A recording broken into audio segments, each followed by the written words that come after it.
Hello friends, आज की ताजा खबरों में आप सभी का स्वागत है। झारखंड की तमाम छोटी बड़ी खबर इस वीडियो में देखने को मिलेगी। सबसे पहले बड़ी खबर, नई स्थानीय नीति जल्द, अन्यथा नौकरियों में फिर होगा बाहरी का कब्जा। एक बड़ी खबर की झामुमो विधायक लेविन हेम्ब्रोम ने सर्वप्रथम अपनी बात सदन में रखी है। उन्होंने कहा है कि आज भाजपा विधायक नियोजन नीति रद्द करने के विरोध में सदन से बाहर चली गई है, लेकिन हकीकत का बात यह है कि रघुवर दास की सरकार में जो भी नियोजन नीति बनी थी बाहरी और बिहार के लोगों के लिए बनाई गई थी। अब सरकार समय रहते अपनी स्थानीय नीति को नहीं बनाकर लागू करती है तो बाहरी लोगों का कब्जा फिर से झारखंड के नौकरी में हो जाएगा। 1931 को आधार बनाते हुए नई स्थानीय नीति लागू करने पर विचार चल रही है। इसी के साथ ही अगली बड़ी खबर, अनुबंध काराकर्मी होंगे नियमित। एक बड़ी खबर की, झारखंड के विभिन्न कारागारों में कार्यरत अनुबंध कर्मियों को नियमित किया जाएगा।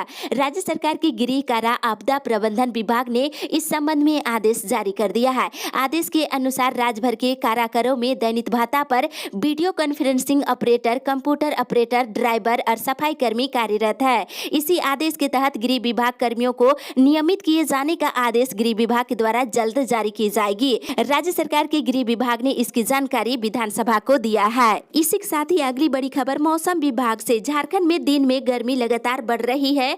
मार्च का महीना आते ही सूर्य के तेवर गर्म हो गए हैं।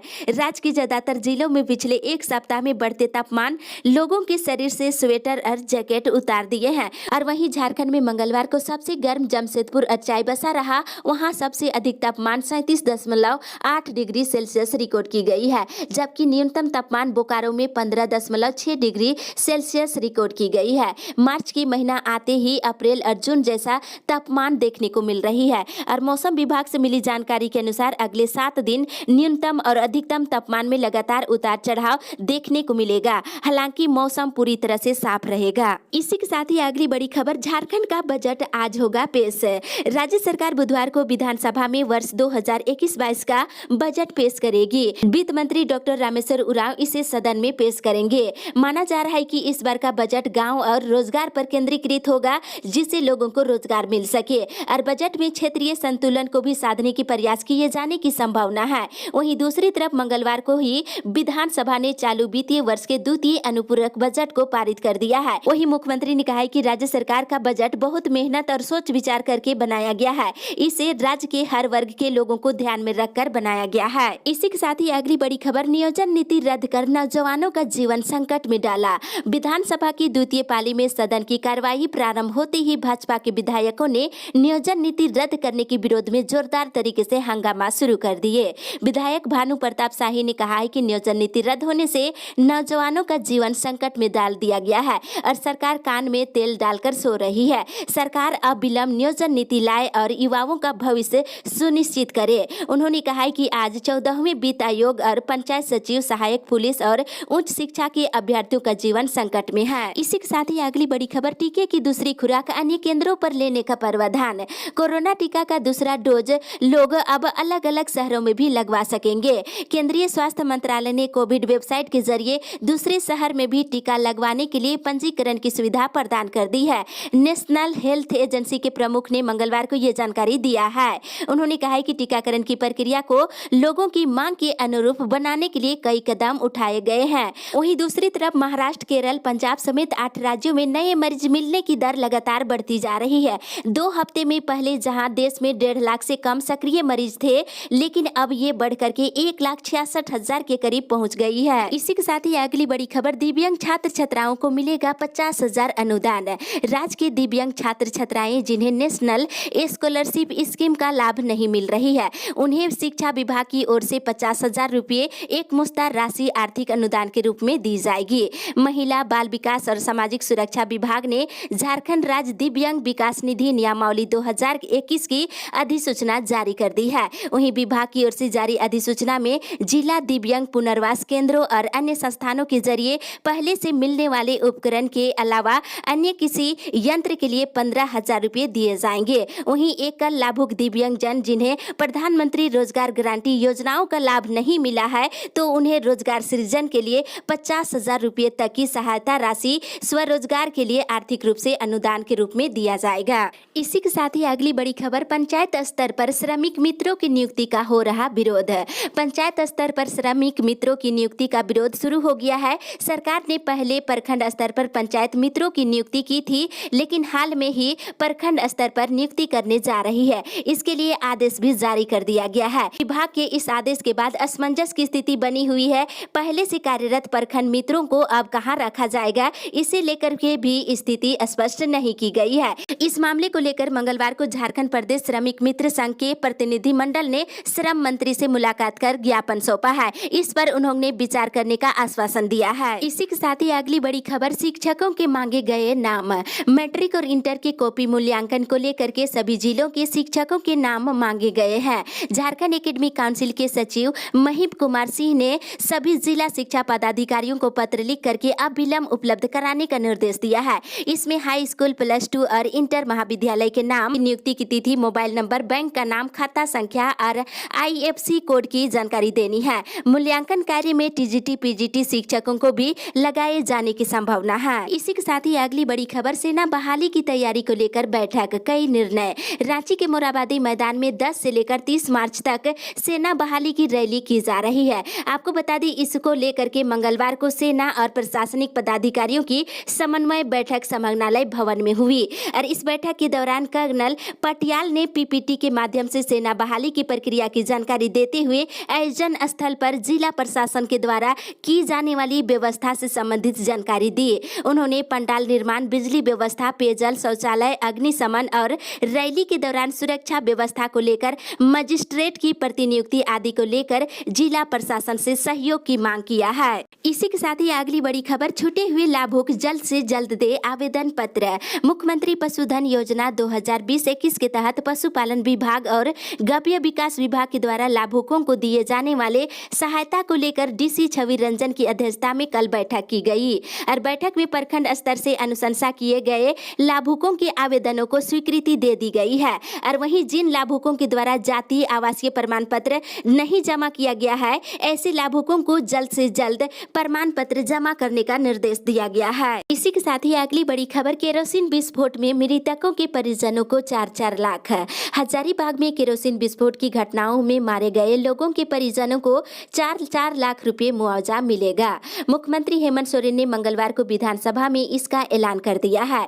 उन्होंने विपक्ष की मांग पर हजारीबाग में हुए केरोसिन हादसे से जुड़े सवाल के जवाब में दिया और कहा है कि सरकार ने पहले दिन से संज्ञान लेकर अधिकारियों को पीड़ित परिवारों तक मदद पहुंचाने का निर्देश दिया है। दूसरी ओर पिपरवार बचरा उत्तरी पंचायत के मिडिल स्कूल परिसर में उज्ज्वला गैस योजना को लेकर के नया आवेदन फॉर्म जमा करने को लेकर के आज शिविर लगाया जाएगा। मुखिया गुंजन कुमारी सिंह ने बचरा नगर पंचायत के सभी लोगों से आवेदन फॉर्म जमा करने की अपील की है। इसी के साथ ही अगली बड़ी खबर, सभी निजी अस्पतालों में लगेगा टीका। प्रधानमंत्री नरेंद्र मोदी की अपील के बाद देश में टीकाकरण अभियान में तेजी आ गई है। दूसरे चरण में 2 दिनों के भीतर ही टीका लगवाने के लिए कोविन पोर्टल पर 50 लाख से अधिक लोगों ने रजिस्ट्रेशन कराया है। वहीं टीकाकरण अभियान को और गति देने को लेकर के सरकार ने निर्धारित मापदंडों का पालन करने वाले सभी निजी अस्पतालों को भी टीका लगाने की अनुमति दे दी है। सोमवार से शुरू हुए दूसरे चरण में 60 साल से ज्यादा और गंभीर बीमारियों से ग्रस्त